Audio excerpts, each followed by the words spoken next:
Good evening, everyone, and welcome once again to the place to be on a Sunday night. Where tonight we're coming to you on Top Split TV from Laguna, Seca for round 6 of season 20 of Sunday Night Lights. And what a field we have pulled together tonight. Biggest strength of field of the week by some margin. About 700. We've got a 43.60 odd strength of field, and quite a lineup of drivers coming to join us here on track tonight. Myself, Alex McKellar, and I'm joined once again by the chaotic one himself, Mr. Corey Steinhauser. Corey, big night of action ahead. Oh, that's right, Alex. And we have one of the biggest strengths of field that we've had all of this week. In fact, we were saying just before we went live that it was the best by about 700 this week, which is absolutely amazing. And we're going to have a titanic battle for the front of the pack, I do believe, because we have Benny Simpson as the one-plated car and Timmy Hendrickson joining us again here tonight, plated number 2, which we almost never see, Alex. Yeah, it just takes the like of someone like Benny Simpson, who's sitting at 71, 74, if you don't mind. Out there giving the tyres a bit of a dust up on the way around. Of course, this track very dusty. He's just clearing the dust off the tyres there, of course. Matthew Turnbull from UKNI, a new driver to the series. We might see a few tonight because it's a free track, of course. That brings him out. Lee Anderson in the Puce-powered machine once again. He's joining us if Trading Paints ever wants to kick in. Great to see Manu Lucetta back for Thrustmaster Mivano, and my Trading Paints just does not want to kick in. How about we give it some help at some point, and it'll hopefully kick in. But great to see Oscar Chinchilla Maza back as well. I haven't seen the Simart competition driver for a while, Corey. Yeah, that's right, Alex. And we're very happy to see him back. There's a couple other names in here that I noticed was Joe Osborne, who came third in the warm-up race. Tom Bridle sitting as a 16-plated car. We don't usually see him that far down. We've got Enzo Cantor racing again tonight in the 14-plated car. He had an eventful warm-up race. Russell Clark managing to make it in for Team VDR Milo. And, it's going to be a really great race, I do believe. Free track and, cheap car. These guys are going to be giving their all, especially if they've been racing throughout most of the week, Alex. Yeah, of course, the stronger strength of field does bump a few out. Great to see Benny Furhoff out there for Team Mile. I haven't seen him in a while. He's in here at car 20. I tell you what, the boy's got some pace too. If he can keep it on the black stuff tonight, he'll be a threat. It just goes to show the number on the car in a field like this doesn't always show the speed of the individual driving. Alex Tapia Vico, he's back again for another run, another one of the Simart boys. Car number 11 here tonight. Daniel Tufts, not one we've seen previously, but he's looking to have a crack tonight, the UKNI driver. But look, expecting a big night ahead, free track as we said, and these boys, Tufts get very loose. I don't think that lap will count, Mr. Tufts. But these boys looking to get amongst it. Great to see Brett McBurney there. He said on the forums this week he might come and have another crack. And he's true to his word, the ANZ driver. He's got some toe around here as well. So look out for Brett as he comes to cross the line this time round. Let's see if we can't see the time. 38 dead. That's not going to help him too much around here. With 2 minutes left to go, Furhoff. Look at that. Furhoff's done Simonson. Although Simonson, I think, has got another lap to go. I think we should ride on board him this time round. What do you reckon, Corey? Well, I think that is an excellent idea as Simpson comes out of turn 1. Oh, sorry, turn 2. Very weird layout with a couple of half corners that count as full corners. As we see Simonson absolutely using all the track available, all of the rumble strips that he possibly can to gain all the advantage. Just kicking up a little bit of the dust there on the exit. He is pushing for an absolutely burning lap here, Alex. Yeah, he's come through 4 now. Sets yourself up for the long run up the hill. One of the trickiest corners coming up. Sorry, that's 5 on the way to 6. This left-hand kink in 4th gear. God, can't take too much of the on exit or entry. Entry will kill you with the big red bump marking the apex, but the exit will just as much take you as well. On the run up to the corkscrew now, stepping the rear of the car out to get left, then right, back down the hill. As we head down to turn 9, tight line, little lift through there, gets back on the gas nice and early as he comes down to turn 10, drops down just the 1 gear. Gets a good exit. What can he do this time around? He's only got 3 100s to make up. We're very late on the brakes. Look at their rear stepping out. Counter steering mid-corner is Simonson, the UK&I driver. Crunching through the gears now. 36.8. He's done it by 3/10. Fantastic drive there from Simonson to take what amounts to... Oh, he's had pole nearly every week, Corey. Yeah, that's right. And that's just, speaks to his skill, Alex. He is such a quick driver. Verhoff unlucky to not be able to pin him this time, but I'm sure that these guys are going to be due for one Titanic battle. And something else I noticed is Tim Hendrickson down in 5th. So maybe not putting as many hours as he used to into the Skippy, unable to really make an impact on the top 3 there. Yeah, he's made an impact on the strength of field, though. The 2-plated car. He'll get out there and in amongst it, I'm sure. Of course, he can steer one of these things quite comfortably. Great to see Torres back, although that's it. Let's go take a look at our grid at the end of quali for round 6, the Sunday Night Lights. Benny Simpson once again taking pole by 3.5 tenths from Ben Verhoff in P2, the leading ANZ driver, and Team Milo. Again, like we said, the 20-plated car could make a real difference here tonight. Oscar Chinchilla from across Simart Competition, and Iberia, he's in P3 tonight. Great to see him back in the series. Joe Osborne had a fantastic race, or an eventful race, at least at Zandvoort earlier this season. Great to see him back, the UK&I driver. Hendrickson, similarly for Team Torpedo, in P5 tonight, as you said. Vladimir Kiplitch, oh my gosh, out of P6 tonight. Russell Clark, Team Bossman for Team Milo, out of P7. Good quality for him. Daniel Forgiarini, the Italian driver, out of P8 tonight. Tom Bridle for Delta V Sim Racing, the UK&I driver, out of P9. Lee Anderson in the Puce-powered machine, out of P10. P11, Alexis Tapia Vico, another Simart driver there. P12, Juan Dalmases Torres, the Iberian driver. The final spot on the front page. Going over the page now, we've got Brett McBurney out of P12 tonight, the ANZ driver. Cristobal Otero Roman. He goes by Otero these days for Simart Competition. He's out of P14. Manuel Luqueta, great to see the Thrustmaster Mivano driver back in the field. 16th tonight, George Aviles Dominic from Iberia. Enzo Cantor, the Thrustmaster Mivano driver, out of P17 tonight. ANZ's Craig Brealey out of 18th. Daniel Tufts, the UK&I driver, at 19th. And Matthew Turnbull out of 20th on the grid tonight as the revs begin to rise for the red lights. And green lights means go, and we are away on the first of 14 laps as Verhoff comes across the cover line, perhaps covering a poor start as they run down the hill for the first time into the Andretti hairpin. Double apex left-hander. Oh, Hendrickson around the outside. He's already made up one spot, looking to make up 2 in the early stages. Runs a bit wide on the exit of the hairpin though, but looks like he might still have the inside into 3. Does he? No, he forced to yield. And behind him you got Osborne. Oh, there's death in the background. 3 cars going off. It looks like McBurney, Otero and Turnbull have gone out of this one early as they run up to turn 5 for the first time, Corey.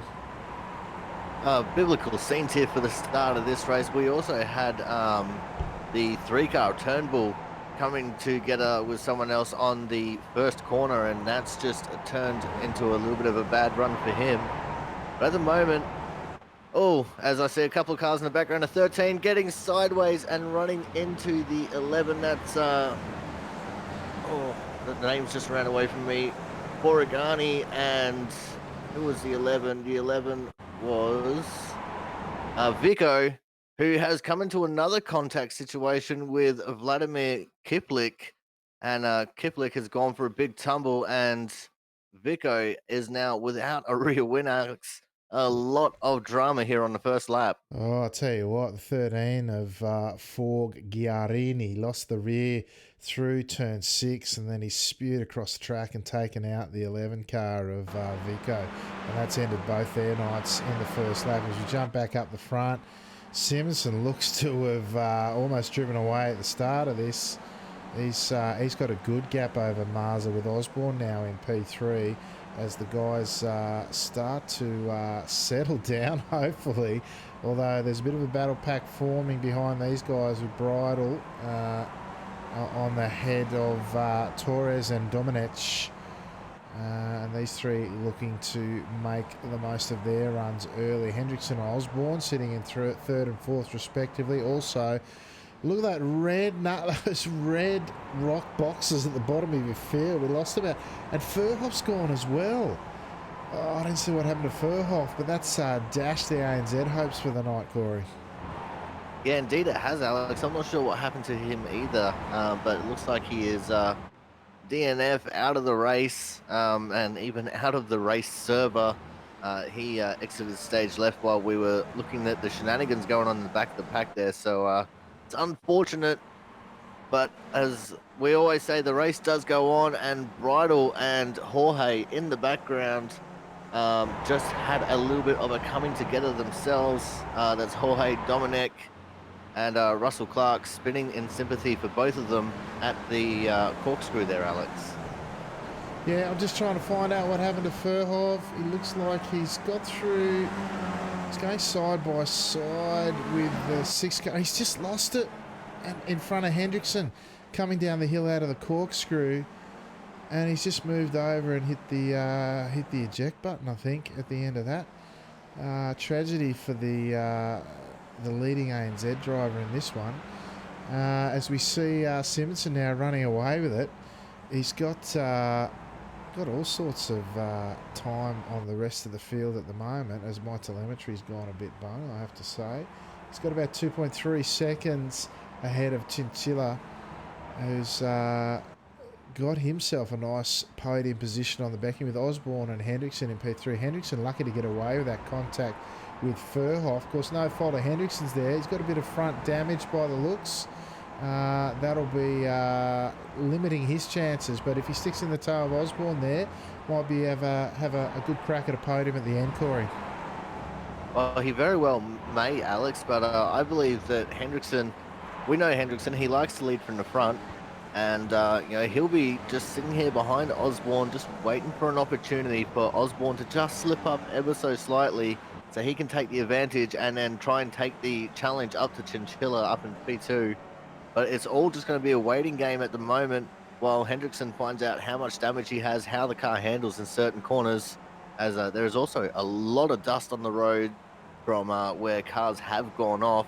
Hopefully that won't affect things too much, as Hendrickson is trying to stare down the barrel of that third place. Yeah, absolutely. A bit further back, we've got Cantor, the 14-plated car. He's got his teammate Lucetta tucked in behind him, and similarly Briley behind the two Movano drivers. He's got some work to do as big breaks Lucetta with his teammate in front. I'm wondering about the team orders, although it has to be said the 5-plated car, the highest seated driver in this race is Lucetta, and although I have seen Cantor put in a few hard yards in the skip recently, interesting to see how the team orders play out, but otherwise the field looks to be relatively spread out after the early carnage, Corey. Indeed it does, Alex, and seeing these across Sim competition boys stepping it out in the dirt the way they are makes me a little bit worried that they might be pushing it maybe just a little bit too hard here, because it's very easy to step the wheels out into the dirt and find yourself going around. So very lucky that both of them went out as wide as they did and were able to hold on to it. Yeah, absolutely. You've got Chinchilla now up in P2. He's just 2.5 seconds gone behind Simonson, is running away with it. We're 4 laps in. 3.5. And again, Marza letting the rear of the car do the talking. You then got Osborne and Hendrickson sitting in behind, and they're trying to bridge that gap. It's down to about a second now, and I think they're lapping just. Look, they're really, really close. And the frustrating thing about this track is the top drivers, they'll be so close within pace of each other. Although, there you go, there's a couple of tenths in that lap. And, excuse me, and they pulled back tenth and a half there. Won't be long before Osborne drags Hendrickson up to Chinchilla, and we could have a race in 3 for that second spot on the podium. Well, if they do manage to do that, Alex, then that could be the titanic battle that I was hoping for in this race. Unfortunately, Simonson too far off in the distance for these guys to do much about it. But we'll just have to wait and see, because crazier things have happened previously.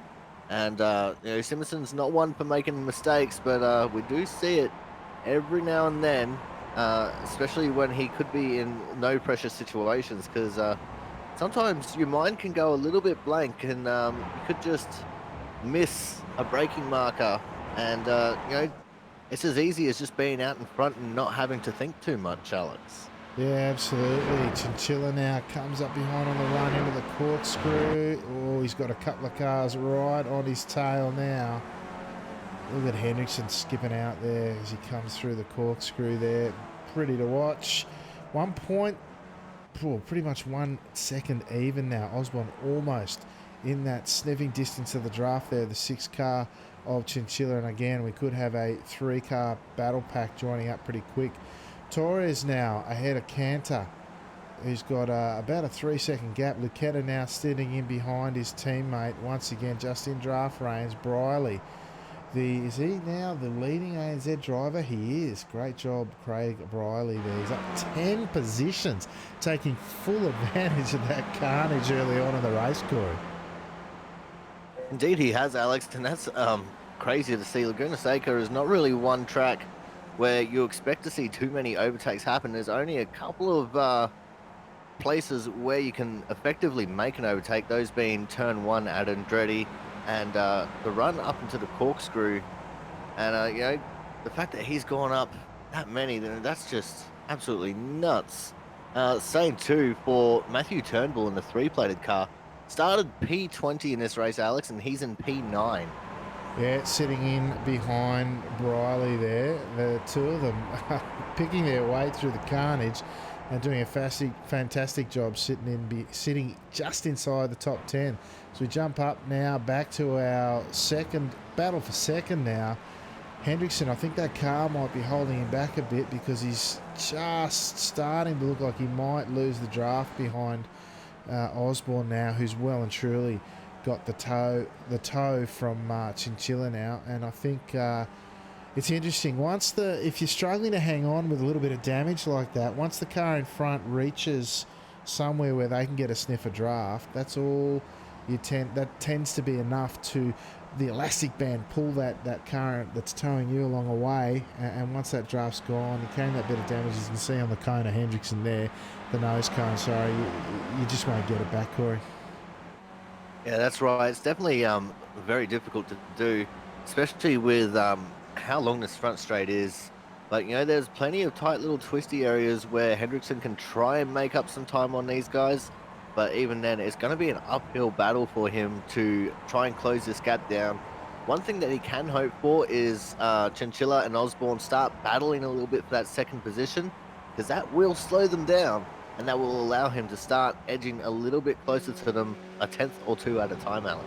Yeah, absolutely. And this, folks at home, is about what 3/10 looks like as far as the gap go. Riding on board with Joe Osborne at the moment, who is tucked in behind Chinchilla now as they head up to turn 6. This tricky left-hand kick, beautifully handled by the two drivers, fighting it out now for the podium. But you can see, if we look out behind, Hendrickson off in the distance there, he's actually doing all right. It's only 1.5 seconds, but 1.5 seconds is a lot to bridge in a car with a bit of damage on the front there, Corey. So Osborne now, he's in the driver's seat, the box seat, so to speak. He's literally in the driver's seat, of course, but is in the box seat here for this podium battle as they reach about half distance, crossing the line at the tail end of lap 7, Corey.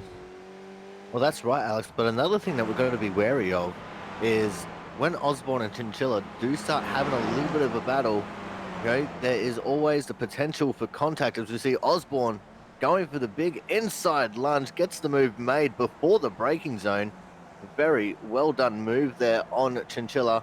And a move like that's not going to lose them very much time at all. But if Chinchilla starts battling back and they start getting real close, as we know with online racing, netcode can be a thing. And these two could end up becoming a little bit of skewed into each other. Another thing we have to be wary of, Alex, is the possibility of lap traffic, which I can see just up ahead of Simpson right now with Kiplik being currently in 19th and about to go a lap down. Yeah, absolutely. That's something to be mindful of, but I'm sure the quality of this field, we won't see too many dramas. I'm wondering with the ease of that overtake there, if Chinchilla saw the pace difference there, because he had a gap. He wasn't in the tow as Osborne. He bridged that gap, and I'm wondering if Chinchilla's just said, all right, let's see if you can't catch your mate Benny Simonson up in front and drag us away from Hendrickson, who's now full 1.8 seconds behind this pair battling out for the podium. And already Osborne out to 4/10. Now that's not going to break any draft there, but look, that's a decent gap to have as we see Chinchilla now close right up under brakes, although he's still that 3 to 5 tenths behind. But again, I wonder if it's just tactics there from Chinchilla to say, all right, you've got a tenth or two on me around this joint. Let me find my feet behind you and we'll battle it out at the end. Well, it's very possible that is the thinking of Chinchilla. If it is, then that's some very smart racecraft right there, and he definitely, has earned his position in that team by driving this smartly. But we'll have to wait and see how this will play out because, as I said, there's only a couple of places where you can affect an overtake as Hendrickson gets all four wheels into the dirt coming out of turn 2 there. But these guys are just going to have to play the smart game, see if they can catch up to Simonson by working together maybe. But if that's not the case and Chinchilla is just trying to hold on to the back of Osborne, if he's going to make a move, it's going to have to be into the corkscrew. So he's going to have to size up the move before he can even have a chance of making it, Alex. I tell you what, brave people duck up the inside of the corkscrew. But having said that, we've seen it here before on a Sunday night, so there's nothing to say it won't happen again. We saw Kiplich, the 19 car, get out of the way of the race leader. Oh, Osborne giving it everything through the corkscrew. So that lap traffic not playing a part at that time round. Kiplich certainly giving the leader the run through on the approach to turn 5. Well done, sir. Now, if we jump back a little bit, Cantor's now got a bit of a break over both his teammate and Matthew Turnbull. Matthew Turnbull now is about a second and bridging the gap, the three-plated car, between himself and Cantor, and there could be a battle tightening up there. Turnbull, who qualified poorly, as did Cantor, up 11 and 13 positions respectively. Cantor up 11, Turnbull up 13 positions, and we spoke to him before, but he's the three-plated car here with an I rating of 5,700 plus. You don't expect him to be much of a slouch, and he's showing that form here tonight. Lucetta now battling with Briley, who's 7 and 9 positions up through the field. That carnage is taking a heavy toll in the midfield in the opening stages of this race, but it's a little bit spread out. But now with Briley and Lucetta in 8th and 9th respectively, Turnbull really putting the heat on. Did a 36 dead a lap time last time round. That's equal with our leader Benny Simonson, Corey. Yeah, it is, Alex, but it's also the fastest lap of the race. And on the previous lap, it was 5 tenths faster than the lap that Enzo was able to put in. So if he's taking out half a second every lap on Enzo, then this is going to be a battle to watch here very shortly because these guys, especially Matthew, is just absolutely carving his way through the field. It's amazing to see the pace that he's got, but he's not the three-plated car for nothing, Alex. No, exactly right. It's the run down the hill into the penultimate corner. He's closed right up now as we ride on board. He's half second off Cantor. This is where it gets interesting. Cantor likes to lead the race pack that he's in. Oh, look at the rear of Cantor's car. Beautiful rotation in that Thrustmaster Mivano car ahead of Turnbull. What's Turnbull going to do this time, though? Is he going to have a look up the inside? Because he's certainly made a difference. 35.5 draft assisted. That's half, a full 6/10 quicker than our leader as we see him manage the counter steer on the braking zone into Andretti. Gets a beautiful exit there, managing that second apex beautifully. Comes into turn 3 now. Oh, Cantor missing that apex, running a little bit slow on exit now. Will he be under threat out of 4 and into 5? Of course, there's a legit passing opportunity into turn 5 if you get the run. Cantor not looking to close the door yet. Turnbull showing the nose just slightly, but will not have the crack at this stage. Very interesting to see how these two play out as we jump back up front. Osborne now is some 3.7 seconds behind our race leader. Simpson really just running away with it now as we see Osborne. Oh, Marza closes right up. Chinchilla, sorry, he's closed right up the 6-plated car and behind Osborne into the braking zone, into the corkscrew, and getting it done, no problems, but certainly would have loomed large in Osborne's mirrors there, Corey.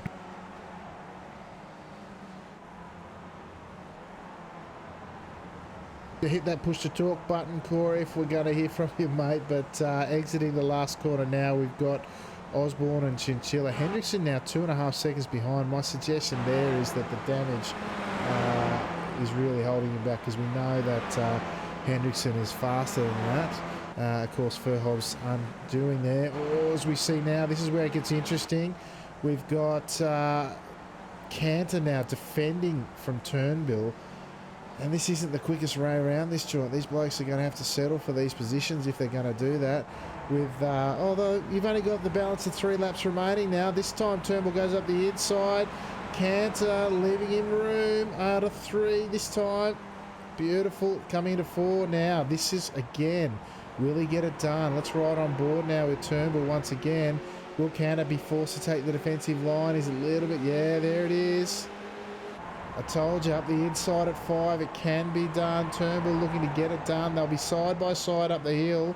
And I think Cantor's decided discretion's a better part of valor there, Corey.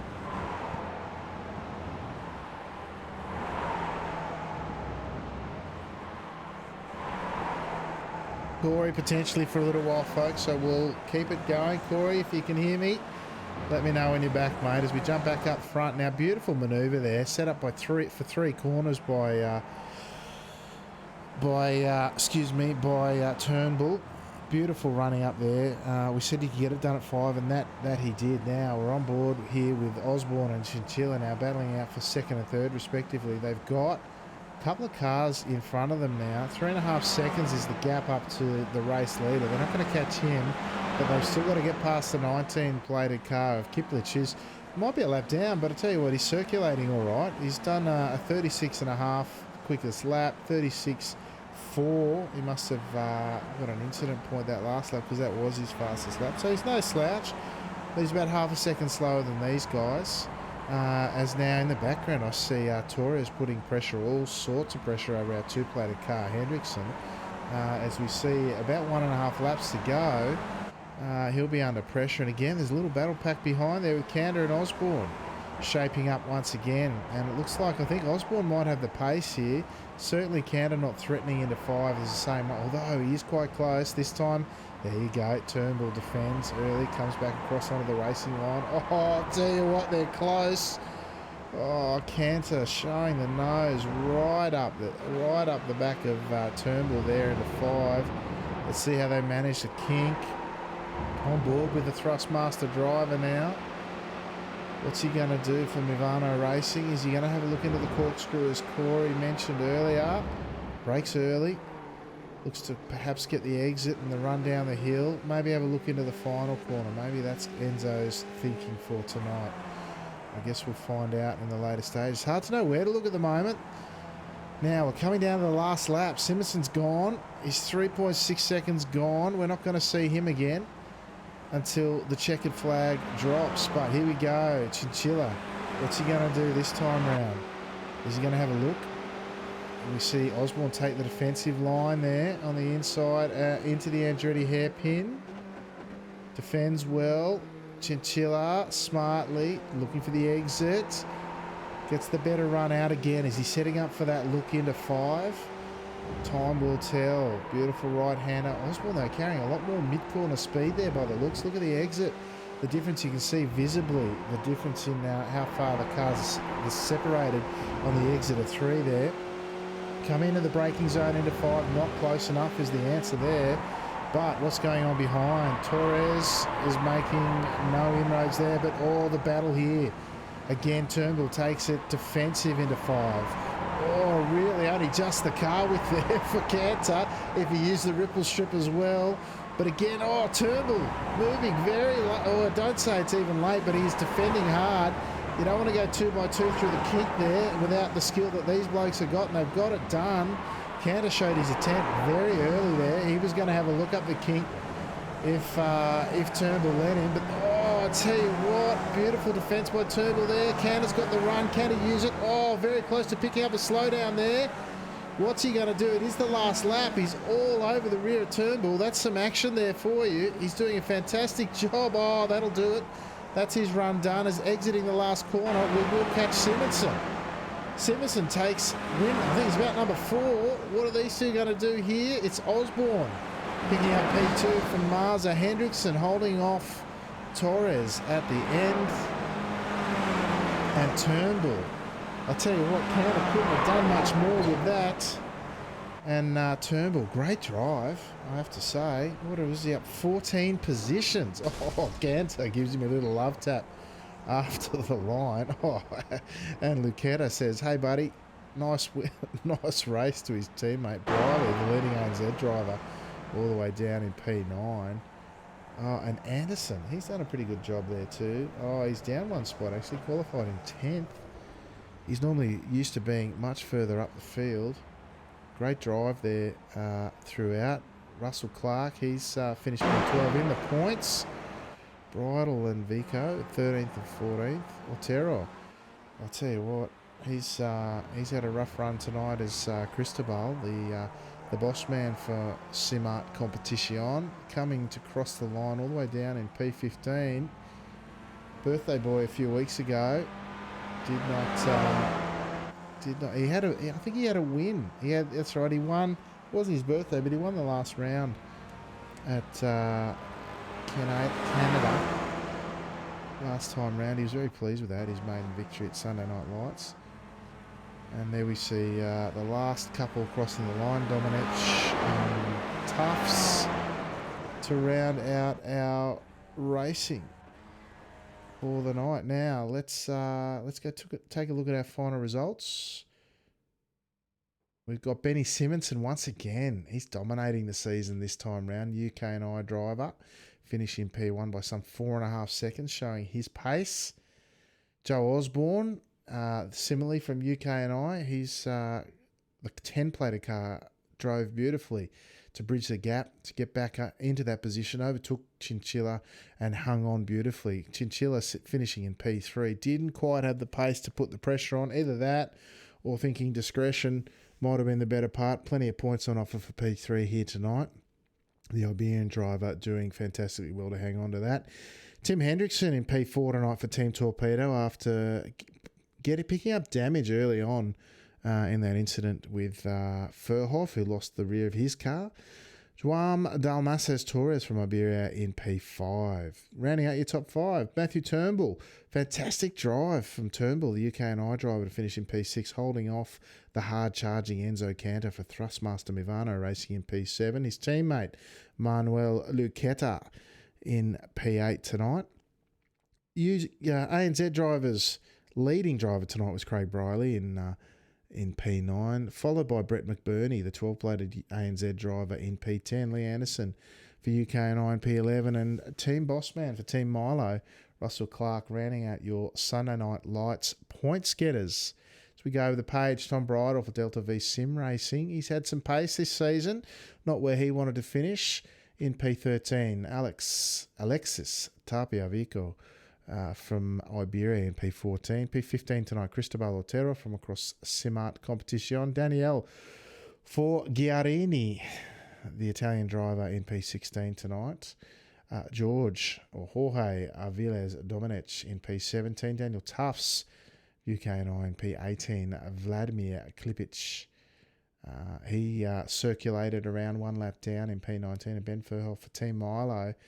All the pace in the world, Ben, but no luck, unfortunately. Sees him retire on lap 1 all the way down in P20. Strength of field, 43.64, dominated the strength of field for the week with Matthew Turnbull with a 35.5. We called it that draft-assisted lap, the fastest of the night. Corey, are you with us? I think I am, Alex. I There don't know he what is. went wrong. He's back. I was And sitting I here could talking to breathe. you I the could whole breathe. time, I every know. single time you threw it to me. And I went and checked, and my mic was still working, so I don't know what was going on. But either way, Grab a sip of water and have a breath, mate. Sorry, you were saying. that was an absolutely cracking race. The battle between Enzo and Turnbull was amazing. Enzo threw everything at him, including the kitchen sink, and just unable to get there, just falling short by not very much because of him going that off track. Great battle as well between Osborne and Chinchilla for the second step on the podium. Of course, Osborne taking that one out. It was cracking battles after the chaos that was that first lap, Alex. Yeah, crazy it was. Now we've got fantastic battle, as you say. Cantor and Turnbull was amazing. Osborne did a fantastic job up front too. As I'm just watching our first interview guest tonight, Mr. Tim Hendrickson. Welcome to the stream. Just watching your magnificent driving around turn 1. That first lap, made up a couple, almost got away with making up a couple, just ran wide on exit there, probably cost you that P3 spot early on, but then Furhoff's incident really cost you big time. Was it the damage that was holding you back there, mate? Oh, I can't really say because these were my first few laps of the week, so I don't know what my pace would have been without the damage. I mean, it was fun for a bit of practice. First bit of practice of the week felt quite good. Well, mate, good result. P4 and a 4,300 odd soft, biggest soft by some margin actually. And yeah, unfortunate for you that it did come unstuck like that. But looked like otherwise the race was on. But Simonson cleared out. He just drove away from everyone. But for yourself, mate, do we expect to see you a bit more this season, or is it just a cameo? Well, this wasn't quite an intentional return. Formula One's up in an hour. It was when I registered, it was up in 2 hours. I'm like, I'm not going to sit here for 2 hours. I'm going to do a skippy race. I didn't think about, oh, this is going to be this soft. So I joined the session and I see this 4.3K soft. I'm like, wait, right. Yeah, this might not be the greatest session to be in for the first few laps of the week. So I was positively surprised that I was actually able to put in a sort of decent quality time, not that far off. I just went for it. Well, thankfully, yeah, the F1's back in town, which is great. But also, you've hung on for a fair result there, mate. Even with the damage, I said once Osborne got a sniff of the draft, you're probably going to find it difficult with the damage to hang on. And fortunately, you were able to you hold off Torres at the end there as well, which was great. So P4, a few points in there, some high rating, not a bad night out. Yeah, baby. All right, Tim, thanks for joining us, mate. Anyone you'd like to give a shout out to? Hashtag Team Pedo. Perfect. Team Torpedo, of course, Tim's team. For those wondering at home. But yeah, thanks again for joining us, Tim. Hopefully, on the other F1 nights, we might see you again. Well, let's see. Do you know what next week is? Am I going to be interested? You could be. It won't be the free track to bring them all out. But hang on. I'll have a look. I should have a look at these things before I start the stream. Week 7 is at I love a bit of Donington. Donington without the Willy. Yeah. Donington, the national layout, which is the preferred layout. That chicane might at the be end interesting. there. Yeah, I think so. I might be tempted. We'll see. We'll see. Very good. Non-committed or committal Tim Hendrickson there, folk. Maybe he is committed. I don't know. All right. Thanks, Tim. We'll talk to you maybe in the coming weeks. There you go, Corey. Tim Hendrickson, the Dutch torpedo there. He's doing it for Team Torpedo once again. Good fun to have him in there, of course, and he's pretty handy with the skippy. Yeah, I mean, I called it right from qualifying. I said I think that these were his first few laps for the week, and indeed they were. And for having literally no practice and coming out and unexpectedly being in the strength of field race for the week, he did a pretty damn good job. And Yeah. he's always a good character to have come in for a chat as well. He's always got something to say, very opinionated, and sometimes we just need a little bit more of the opinions to come in. Even though they're like the proverbial, and everyone's got one, but no one needs to use them. Yeah, we just caught a bit of Furhoff's incident as my overlays have decided to cark it. We can see him off there in the background, actually. There it is. Oh no, that would have been Clark. Clark lost it through the corkscrew early on. This was the incident that we saw between Furhoff and Hendrickson, which cost him there. Yeah, you can see just Furhoff exit stage left on the right. Sorry, Russell in the chat. Sorry, mate. Didn't mean to show that unfortunate moment for you. My overlays have decided to really bite the big one there.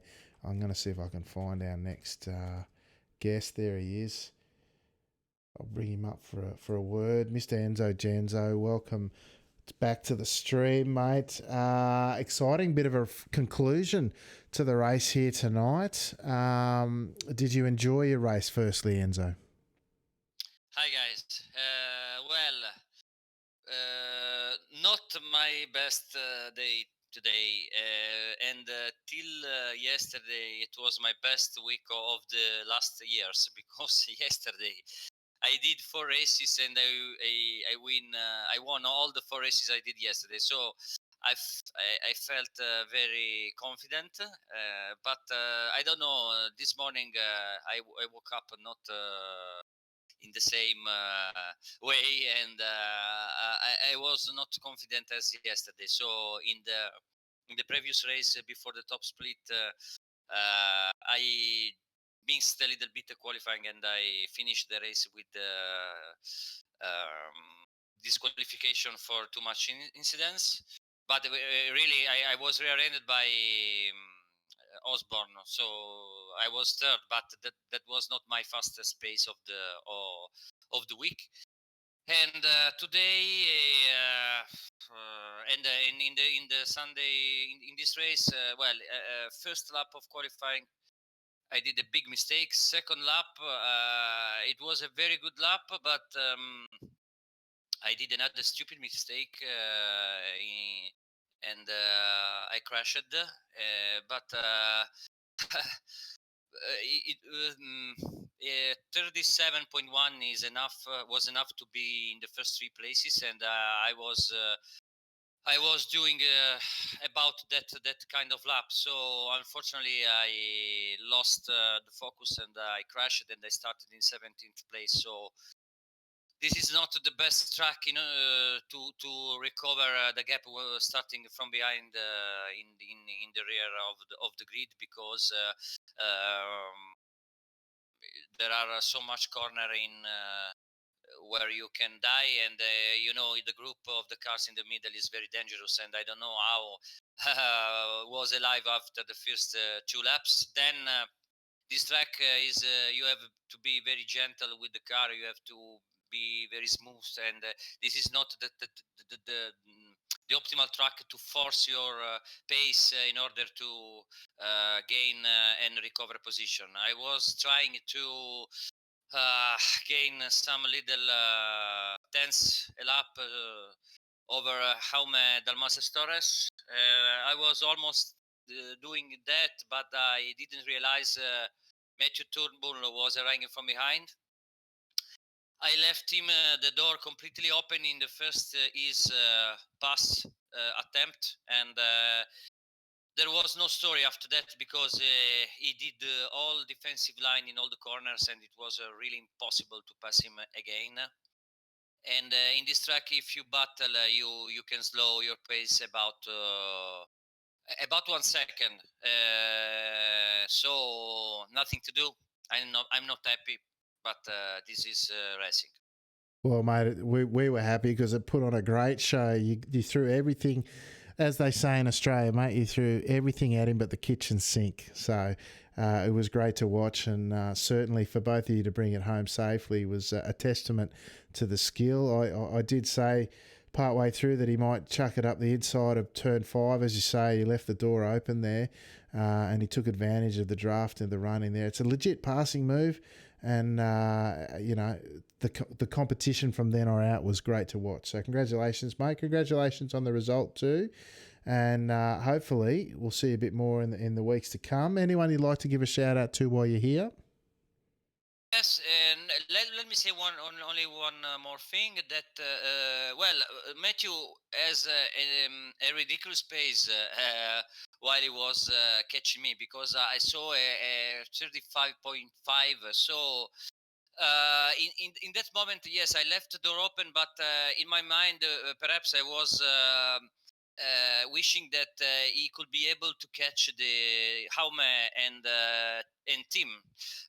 So I was not sure how what to do in that moment, if I will let him pass or close the door, because if I will close the door, would close the door, we would surely lost time. But when Matthew passed me, well, I think he wasn't able to keep his previous pace, because again, this track is very difficult, and if you have to battle and watch, if you have to watch in your mirrors.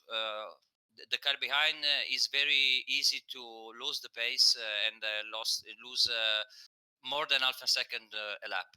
So after this thing, I have to say thanks again to my team, Taskmaster Milano Racing, my team manager Fabio Mantellini, my teammate Manuel Lucchetta, that arrives behind me in this race. So congrats to him too.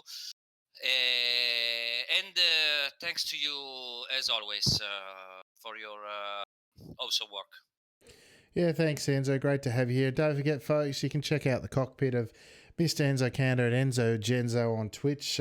Great to have you on board, Enzo, again, and we look forward to talking to you in the coming weeks. Yes, I wish to. Thank you again for spotting me. There you go. Corey, Enzo, always good for a chat after the race. Always has a good insight into the race, and seems to enjoy it at the same time. So always good fun to have him on there. Now I'm going to see if I can... Oh, we're back alive. There we go, just in time. Mr. Benny Simonson joining us here. If I can get up the... There we go. The overlays are alive, mate. Well done. I've seen you do a couple here this week. We've watching streams here and there. You've just driven away from them tonight, as you have in the strongest field of the week, mate. You must have either had a boring one or just been enjoying yourself up the front. Yeah, hey guys, it's I was quite lucky. There was a bit of a ding dong behind me on the first lap, so that obviously broke the toe, and then just tried to maintain the gap, not doing anything stupid. Yeah, well, that you did. There was plenty of action on those first couple of laps, and I guess out in front's the place to be to avoid that. But once you got away there, you were never headed. 35.8 as the fastest lap for yourself, only pipped by about 0.3 by a draft-assisted Matthew Turnbull. So in clean air, that's a decent clip around here. So you must be satisfied with the pace around here. Yeah, pace is good. I think it's a very slippery track, so it's very hard to put a lap together, really. But yeah, quite happy with the pace. But I think it's very easy to make mistakes around here. So once you have that little gap, it's just I think it's just try and maintain it and not to push too much. Yeah, absolutely. Now, I've noticed you've done a fair few races in the skips this season. Is that because of the lockdown? And we keep seeing you on track now that things are starting to loosen up a bit? Yeah, obviously a bit more time around at this moment, and then yeah, it was difficult to get to 7K. That was the other bit. So, but yeah, obviously there's a bit more time to enjoy some races. Yeah, absolutely. 7K, great achievement, mate. Congratulations for that, and also for your win here once again, dominating the Sunday Night Lights season so far, and hopefully we can see you again in the closing stage or the second half of the season at least. So congratulations again for the race tonight. Anyone you'd like to give a shout out to, mate? Just you guys, well done again for putting on the show. It's always entertaining. So yeah, well done, guys. Thanks, Benny. Really appreciate it, mate, and hopefully we get to talk to you again soon. Yeah, cheers, guys. There you go, Corey, one of the quickest blokes going around, and the now the I rating really sort of matches it. I remember Benny sort of burst onto the scene a couple of years ago, and the I rating certainly didn't match it. But of course, the sort of experience. Look at the rear of that car, step out the rotation there through the penultimate corner there on one of the earlier laps of the race there. Beautiful to watch, beautiful control and exit. Didn't even use the full extent of the exit curbing there. Anyway, sorry, I'm getting lost in watching the drive. And now he's put the time in. I tell you what, he's done some races this season, and he's just dominating. Look at that 71.74, that number. Not many can reach that, mate. No, definitely not, Alex. It's right up there in the very lofty heights, and I'm glad that a driver of his caliber chooses to come out and race with us here on the Sunday night. Whatever week he's available, it's great to see, and it definitely, as well as raising the soft, it raises the intensity when he's not the one starting at the front, and it can make for some great battles throughout the field. And going to Enzo real quick as well. Great character to have in the Discord as well for the interviews. 10 out of 10 recommend his interviews every single week because he's always got something entertaining to say, as we can't forget the Day of the Mothers or the Festival of the Mothers. Absolutely. Always puts on a smile on your dial as Mr. Enzo Genzo. Well, folks, that might do us this week. Corey, what do you got going on this week? So we got Fast Lane Esports on the Tuesday afternoon. That is going to be the fixed pro late models and open 410 sprint cars. Should be a excellent race. We don't have Output Racing League on the Wednesdays over on the Aussie Sim commentator channel for the next couple of weeks. They are in a summer break. I'll get my words right eventually. I swear I can English. Thursday, we have the ODSE ASC series. I can't remember what track we're going to be at. I think it's a difficult track that my setup guy really hates setting up cars for. So that should be a lot of fun. And obviously, no NIS on Friday because they're in a 2-week break as well. So I might be doing some AI races just randomly. And Saturday afternoon will be US ANZ, and I also can't remember. Oh, we're going to Bristol for that race, so that one should be an interesting one as well, Alex. Yeah, absolutely, mate. Well, folks, let me just slow things down a bit there and grab. How about we do that one? There you go. All things top splitter on your screen at the moment. Of course, this race replay, as all the others, will be up on our YouTube channel. Join us in the Discord where we do the race broadcast and the post-race interviews for. Otherwise, I might even do a bit of streaming this week. We'll see how we go. But otherwise, join us back here next week at Top Split TV for Round 7, a Sunday Night Lights from Donington. Great track for the skips. But until then, I've been your host, Alex McKellar, and on behalf of the chaotic one, Mr. Corey Steinhauser, I would say thank you for joining us, and ciao for now.